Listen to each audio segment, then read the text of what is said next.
Hi, this is Mike Fry. And this is Beth Nelson. And you are listening to Animal Wise Radio.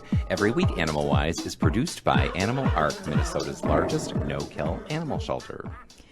Well, strap on your seatbelt because we're going to be all over the map, I think, with Peter Masloch today. He's with Allegheny County Animal Shelter. He writes at nokillallegheny.com. He's one of those advocates who's well known in the no-kill community for his walking into a shelter one day and saying, "There will be no more killing in this shelter." And he does have a thick German accent. That's right. Like that. And so I think that was his is better than mine. In 2010.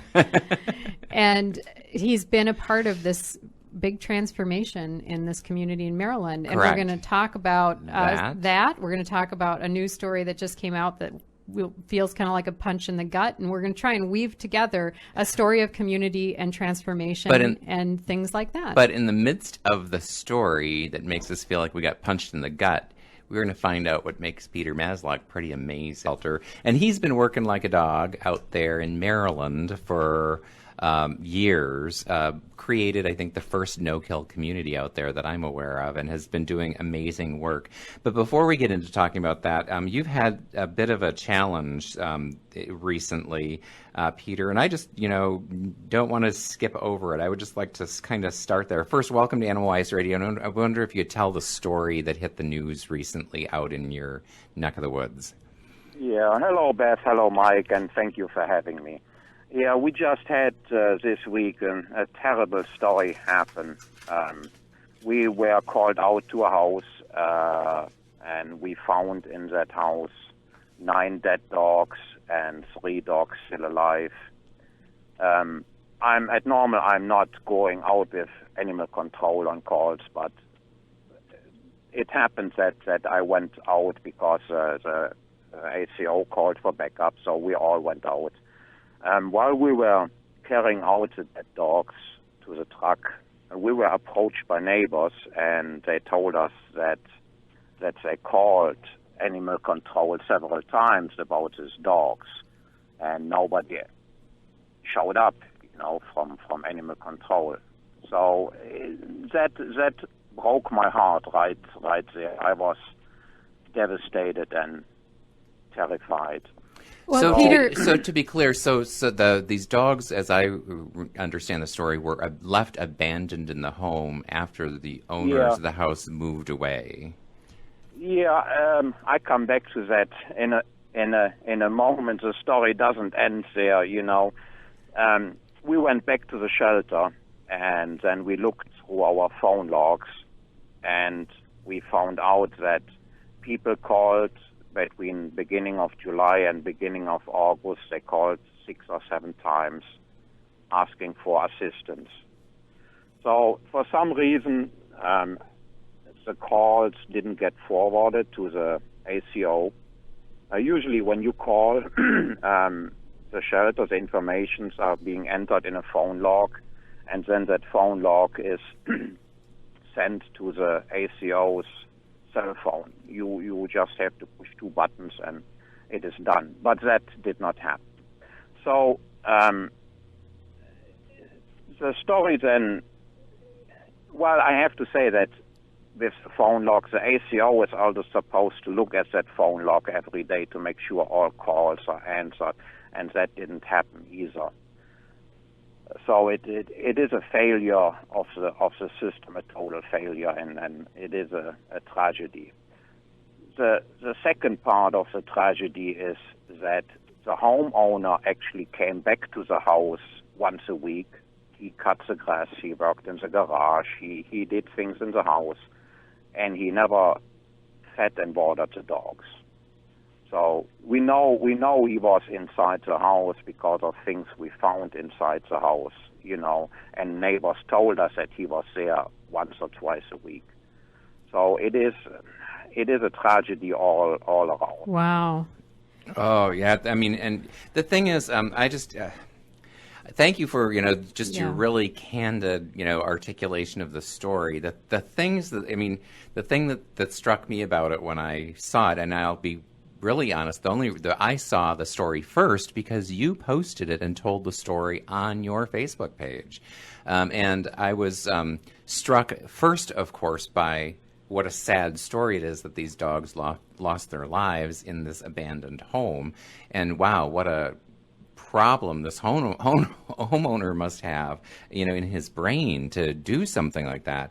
But then I was immediately struck by the candor with which you and the shelter owned your part of that.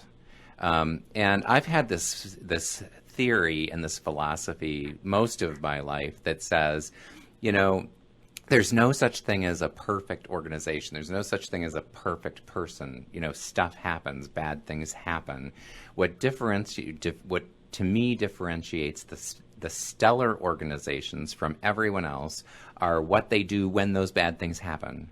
So to me, I was just really inspired in a way by the fact that you just stepped up and owned it. And looked at what can we fix to make better. And you didn't try to cover it up. You didn't make excuses. You just said, this was a failure. We screwed up. How do we fix it? And so I was just wondering if you could just talk about that a little bit.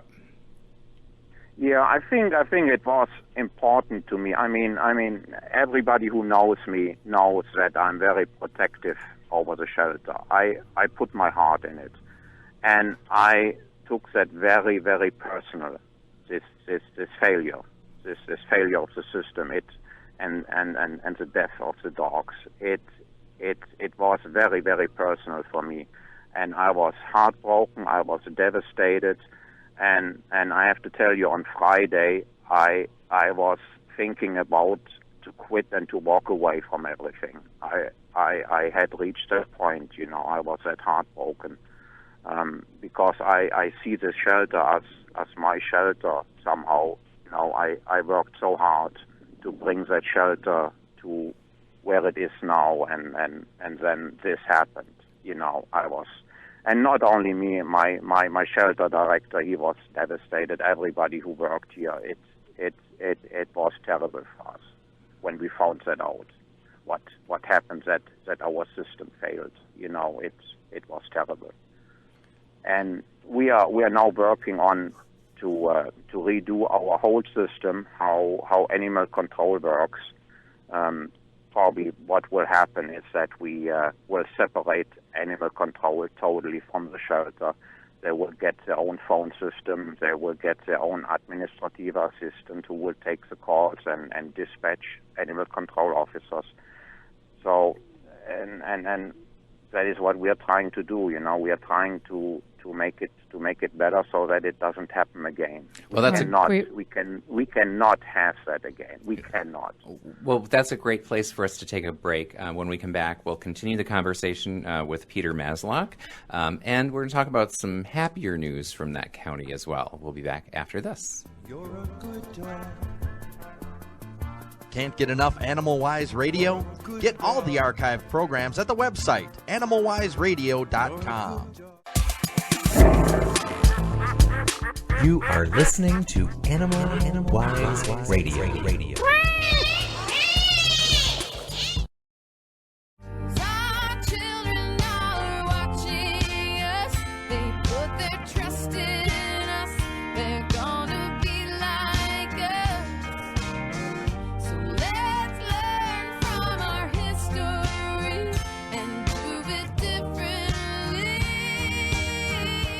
Hi, this is Mike Fry. And this is Beth Nelson. And you are wisely tuned to Animal Wise Radio. Well, we're talking to Peter Masloch from No-Kill Allegheny County in Maryland. And, in the first segment, he described this just really horrific story that about these dogs that were abandoned in a home and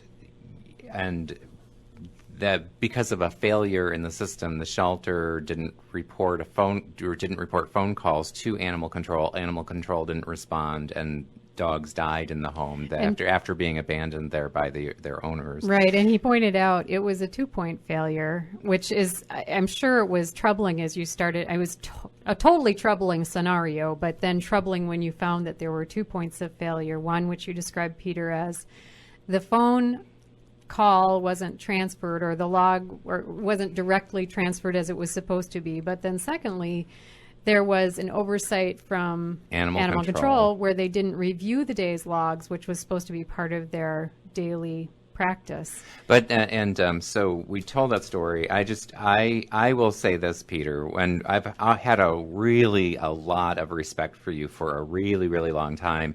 And actually, when you reported that story and the way you reported the story on Facebook actually made your credibility with me jump about 10 more points. Because, I mean, it's so easy for people to, when a really horrific thing happens like that, a failure happens in our organizations, and failures happen in all organizations. They just do. There is no perfect organization anywhere.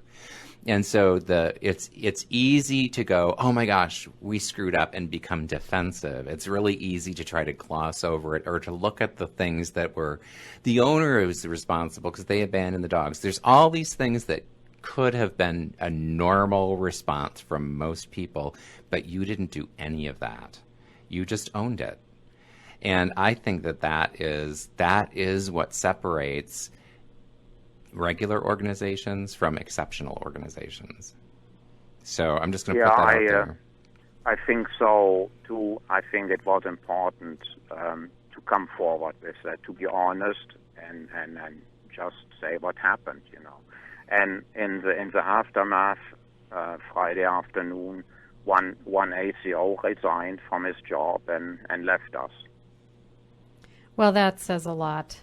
And now we'd like to change gears because one of the reasons, Peter, we wanted to have you on is because we've been thinking a lot about, at Animal Wise Radio, and Mike and I have been thinking a lot about community transformations. And this is a part of the walk you've walked in Allegheny County, looking at the situation at the shelter, assessing it, deciding that it didn't make any sense to you, and you decided to throw yourself into trying to bring some new ways of doing work into the picture. And I just would put it in this context. I'm going to tie it back to that story. So the community right now is really grieving the loss of these 9 dogs. But when you first came to Allegheny County, there were dogs. It was that animal shelter was like a bloodbath. From my perspective, you had like an 85% kill rate or something like that. Talk about what was it like back in the olden days? In the old days, it was like the typical rural shelter. It was hidden from the public, basically. People knew that the shelter was there, but then they didn't know what was going on in the shelter, or they didn't wanted to know it. But we found out then that the kill rate was 85%, from 100 animals that came in, only 25 left alive. That was horrible. Mm-hmm. And so, I mean, if you look at it in the arc of the success, really, the fact that people are grieving over the loss of these 9 dogs when they would be killing, the shelter itself would be killing and killing and killing, that to me shows there's been actually a dramatic amount of progress there. And I'd like to talk about the progress at Allegheny County. And I have a sneaking suspicion that the transparency that you just displayed in this situation was a part of that. Can you talk about the history and why the transparency and the openness about everything has been important there? Yeah, I think it is always said that people love animals, and they do. And when we started to become a no-kill shelter, the public, the community was very, very helpful. I think we could not have done it without the support from our community.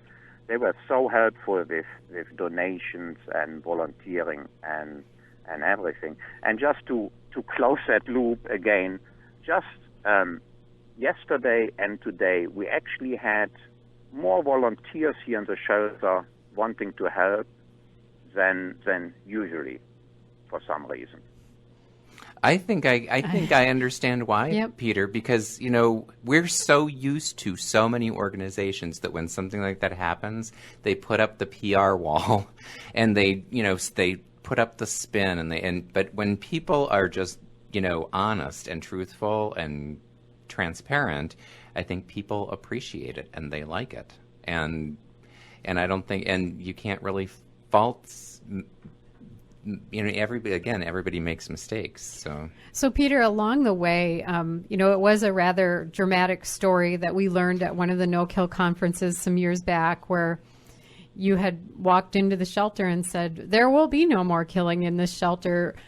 That was a moment, but we know that there have been a lot of moments in between then and now.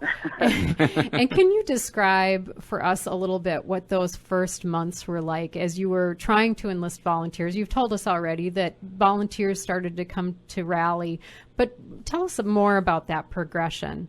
In the early days. Early days. Yeah, in the first 3 or 4 months, it was a fight in the shelter. The old shelter director had left.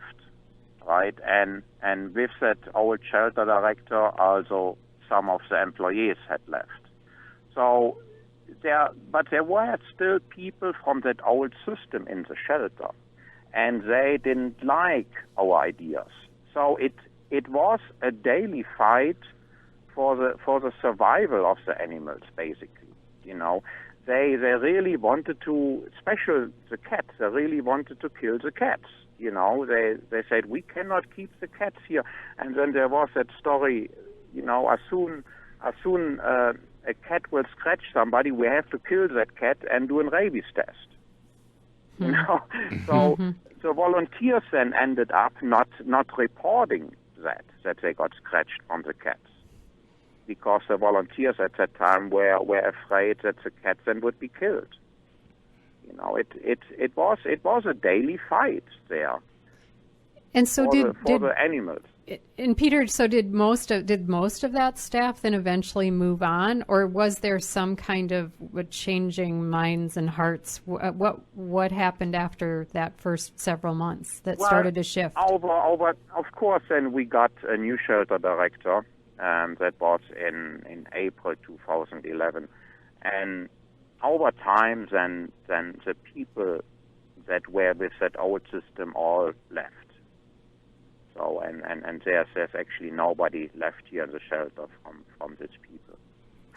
And so how far and how fast did you come in terms of the numbers? So you went from say 75-85% kill rate back in the old days. How quickly did you get to 90+% save rate? Well, the killing stopped immediately, and the adoption rates, of course, they went up. We did more off-site adoptions and so on. We worked more with rescues, and it worked right away. It was not really that difficult to accomplish. So you didn't. And I just yesterday was thinking about, in the last 3.5 years since we became no kill, we saved about 6,000 animals. That's a pretty big number. Yeah, that 6,000 that would have died if I wouldn't have picked up the fight. That's a pretty big number. 6,000 souls that left the shelter alive. Mm-hmm. But I think that the impact is so much bigger than that, and the way that I'm trying to find the right words to say it. It really struck me in the film Redemption, the No-Kill Revolution in America. Council member Mike Martinez talks about a pivotal moment in his career after Austin went no-kill, and he's talking about this dog who came into the shelter who was pregnant, who would have otherwise, and in their old model, she would have been killed because who would want to adopt a pregnant dog? And ultimately, though, they decided because they're no-kill, they let the dog have puppies. They adopted all the puppies, and then they adopted, and there were 9 puppies, and then they adopted the mother later. And he says, with tears, you're going to see just rolling in his eyes. He says there are 9 life companions now with families, and those animals are, making an impact in people's lives all over. And one of them is in his. Yes. Mike Martinez. So it's those 6,000 animals are impacting how many people? I mean, your whole community is transformed as a result of the transformation of your shelter, I believe. Oh yes, absolutely. The community has supported us from the first day on, and they like the idea of animals not being killed. They like that idea, definitely. Well, Peter, can you talk a little bit about some of the, certainly you hit a bump in the road and maybe that's trivializing it, but it was a tough story this week. But were there some other stories that stand out for you where all of a sudden you had to do a whole lot of learning because a certain situation just presents itself to you? Yeah, we just had in June, we had a hoarding situation where we had to pick up 33 dogs out of a house. It was a situation where somebody abandoned the house, and we were called from the homeowner. He said, "I think there are 7 or 8 dogs still in that house." So we went in that house, and we walked in, and we counted 15 dogs. So, and as we went back to pick up the dogs, and we found more and more dogs in that house. Wow. So, and the final number then was 33 dogs. So, and they are still here at the shelter. They're all under-socialized. We have volunteers. They are coming to socialize the dogs so that we can get them ready for adoption. Well, that's the kind of thing, that's to me, the magic of no-kill is that when a situation like that is presented, the real no-kill advocates out there will say, okay, what can we do in this situation? And it's, to me, a constant learning curve. There's no roadmap that anybody can lay out for you in a situation like that. Because they're all unique and different. How can people who are listening to the show help you out? We have a list of needed items on our website. The website is ashelterofhope.com. ashelterofhope.com. I'm sure one of those things on the item might be cash. Yeah, there's you can also donate money on our website. There's a donate button. You can. There's a list of needed items. You can order from Amazon items that will be sent to our shelter. Of course, we have that agreement with Kuranda for Kuranda beds and so on. Well, Peter, thank you so much for all your work. It would have been nice to talk to you when you weren't in the middle of a difficult situation. Yeah. We'll have you back on again sometime. But I do really admire your honesty, how transparent you are with the shelter operations, and how you've really been amazing at transforming your community there. And I believe, people also find you at nokillallegheny.com? Some of your writing, Peter? Yes, correct. I have a Facebook page, No Kill Allegheny. I have a website, nokillallegheny.com. Well, thank you. Yeah. Thank you so much again for all your work, and we will be back with more Animal Wise right after this.